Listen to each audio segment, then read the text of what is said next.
사무엘하 15장 1절로 12절의 말씀 우리 한 절씩 교독하겠습니다. 제가 먼저 1절 말씀 봉독합니다. 그 후에 압살롬이 자기를 위하여 병거와 말들을 준비하고 호위병 50명을 그 앞에 세우니라.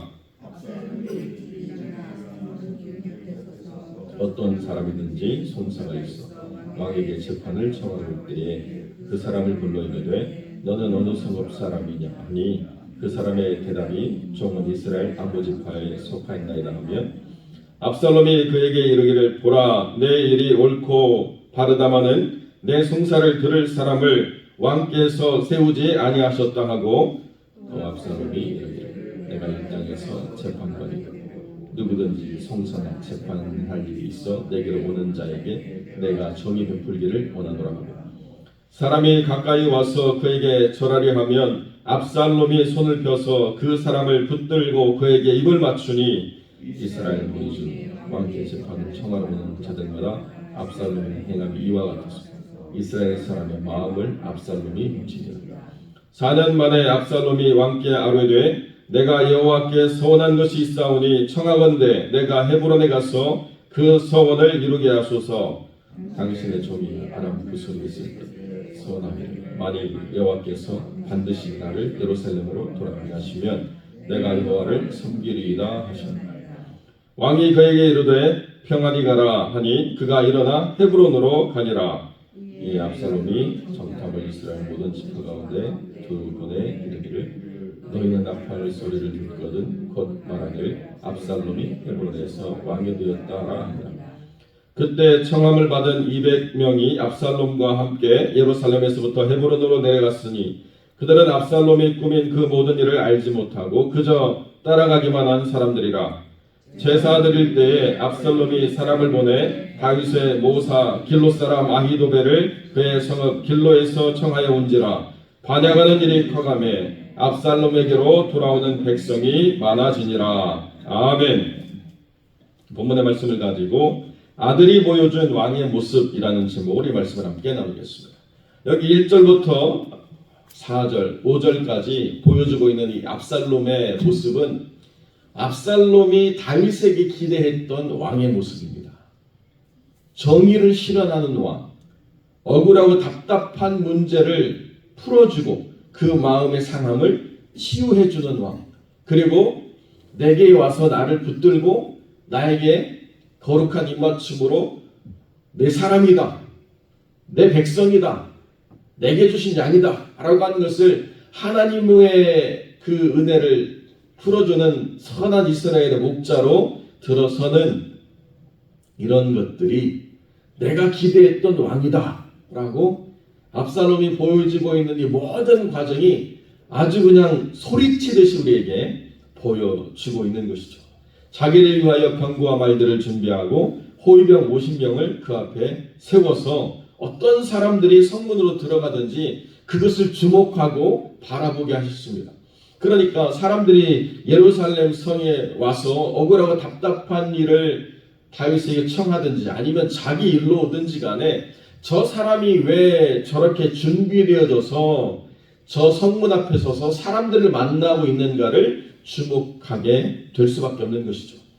무슨 일을 벌이고 있는가 계속 관찰하는 가운데 거기에 마음이 상하고 억울하고 답답한 일을 가진 사람이 가서 압살롬이 그 사람을 껴안고 입맞추는 것을 보면 야, 왕자가 절을 받지 않고 품어주고 입맞춤을 하는 이 상황이 얼마나 아름답고 존귀한가 이렇게 바라보게 되었다는 것입니다.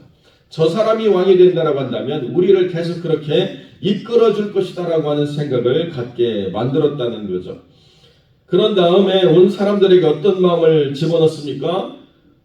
네가 얼마나 힘들고 어려우냐. 그러나 너의 재판에 대해서 왕은 아무런 관심이 없다. 이것을 계속 심어주고 있습니다. 듣는 사람들이 계속 듣는데요.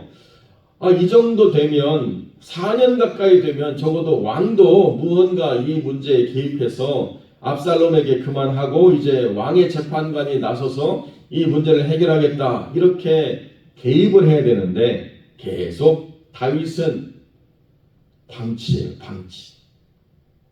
문제를 불거지지 않도록만 하면, 나를 힘들게만 하지 않으면 그 문제에 내가 개입해서 옳다 그르다를 말하고 싶지 않다. 이것이 밧세바 사건 이후에 다윗이 살아가고 있는 삶의 영적 태도일 수밖에 없다는 것입니다. 옳고 그름을 말하려 하면 그 옳고 그름을 사람들이 듣고 진정 하나님의 사람이다 이렇게 이야기하기보다는 그 유명한 영화 대사대로 뭐라고 이야기합니까? 너나 잘하세요. 그러니까 옳고 그름에 대해서 말할 수 없는 영혼이 되어버렸다는 것이 얼마나 가슴 아프고 비참하고 통탄할 노릇인지로 말할 수가 없습니다. 압살롬이 계속 떠드는 거예요. 왕은 네 송사를 들을 사람을 세우지 않았다. 보라, 너의 일이 옳고 바르다. 이미 옳고 그름을 따지지 않았습니다.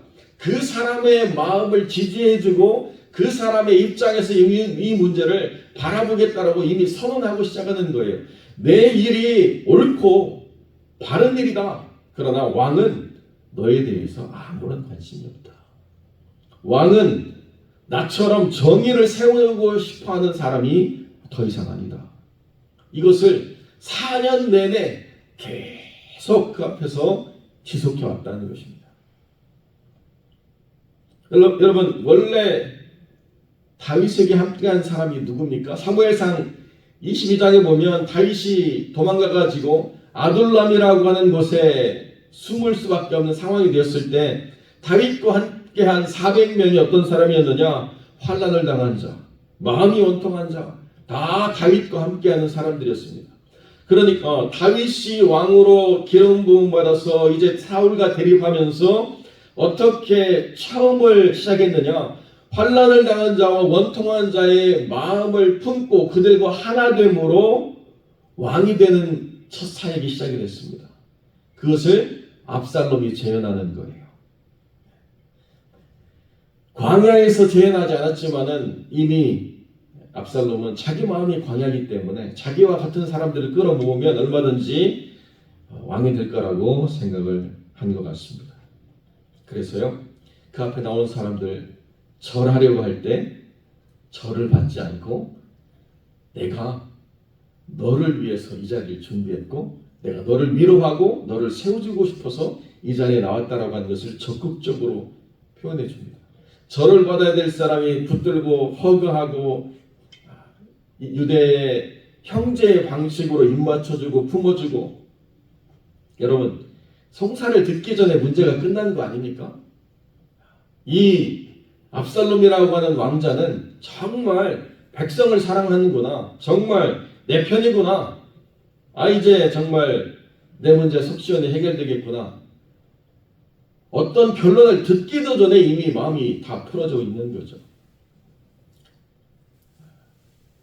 그러니까 나는 그 갈등의 문제, 불의의 문제, 올바르지 않음의 문제에 대해서 누구든지 내게로 나오는 자를 내가 만날 것이고 나는 그 안에서 정의 베풀기를 원하는 사람이라고 사절에 분명하게 이야기해 주고 있다는 것입니다. 이것이 왕이 이런 거 아니야 라고 하는 것을 보여주는 가장 적극적인 반란의 태도죠.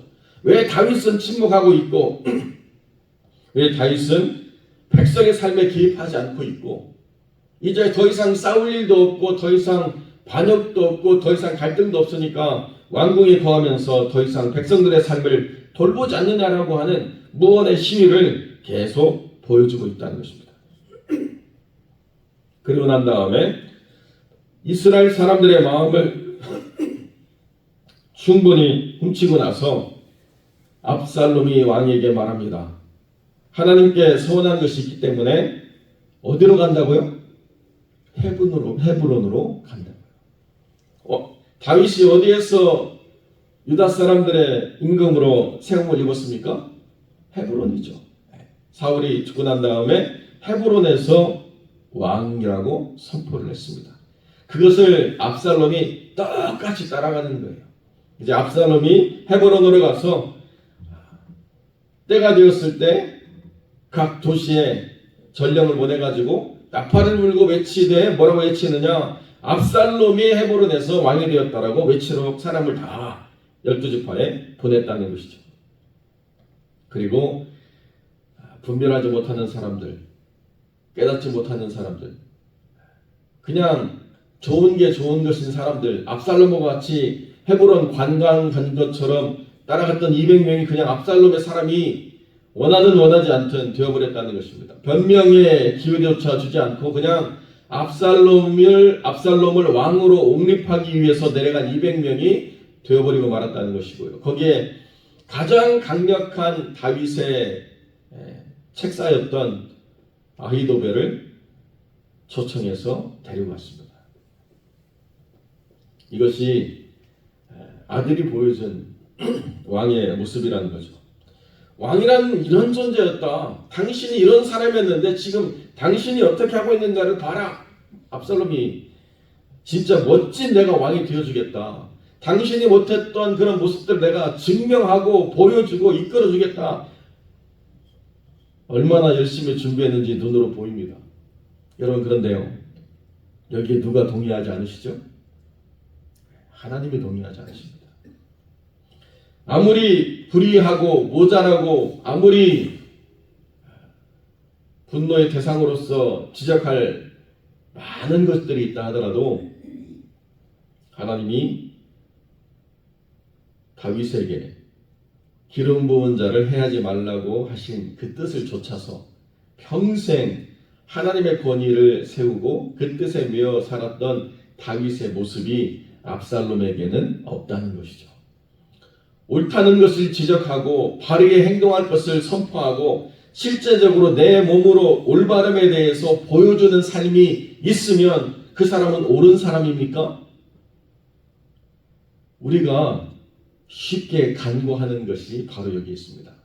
올바른 소리 잘하고 자기 할 일 똑부러지게 잘하고 더 나아가서 다른 사람의 삶에 개입해서 바르고 건강한 삶이 무엇인가를 보여주는 자기 삶의 증명이 있다고 한다면 저 사람은 정말 좋은 사람이구나 하고 함께 쓸려간 200명처럼 압살롬과 함께 반역의 무리에 들어가는 일들이 얼마든지 우리의 삶에도 이루어질 수 있다는 거죠.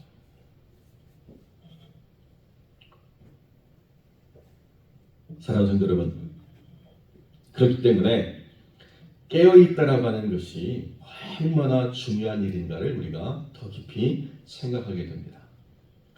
내 삶을 살피고 내 억울함과 답답한 마음의 위로자가 되어주고 옳지 않음에 대해서 정당하게 지적하고 또 바른 행위를 통해서 내 편이 되어주는 사람이 나에게 있다는 것은 정말 든든하고 기쁜 일이지만, 그러나 정말 이 사람이 내 편이 되고 내 사람이 되는 것으로 우리가 만족하는 것이 아니라 이렇게 행동하는 사람이 하나님의 편인가를 우리가 바르게 분별해야 된다는 것입니다.